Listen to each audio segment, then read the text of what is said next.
Hi guys, welcome to Module 7. You almost made it this week. Your group assignment is due as well as test 2, and I will send you a study guide for that. In terms of some of the major concepts, this week we're looking at visitor use and how to reduce that and how to deal with it. Some of the big things is where are people going within natural areas and around natural areas in the world.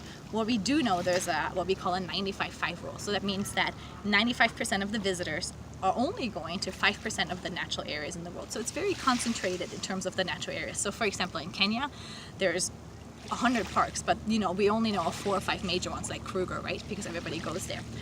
Within even natural areas, there's also that 95-5 rule, meaning that most people, again, stay within a small percentage of the park.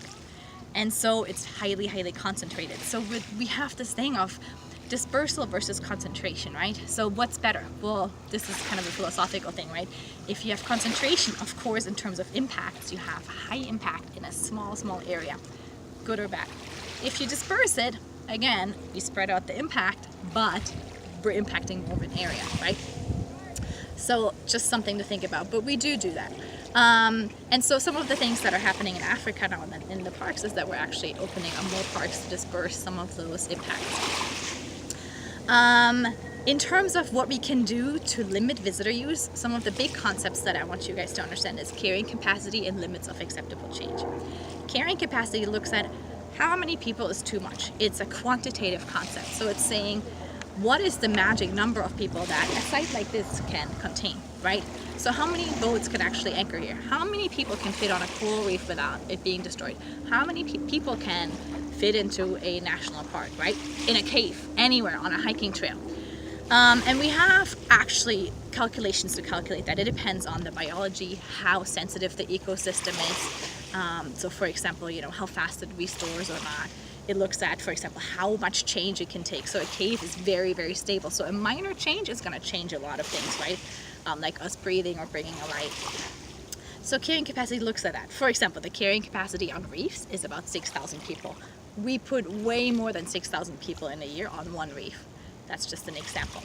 But we're looking at that magic number of what is that. Now, that's not always the best concept because sometimes it's not just the amount of people, but also how they behave, right?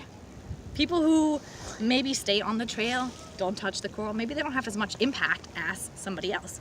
So this concept of limits of acceptable change looks at that. It's saying, how much change are we willing to accept and what do we do about it? So for example, if I have a hiking trail and my trail is this wide, right? How much change am I willing to accept when 100 people a day walk it? It's kind of wide, right? Maybe I'm okay if it widens a little bit, which compacts the soil. And then that means it's gonna widen more. But that's okay. And so that's what we do, is we set basically management standards, and then we look at what do we need to do to manage it, and we manage based on that, based on our standards, our baselines of what we have. So it's a completely different way to deal with it than the carrying capacity, which is a quantitative number.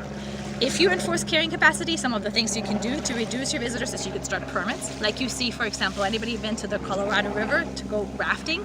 That's a permit. You need to apply for a permit, so people do that. You can charge user fees, which of course some people don't want to pay, right?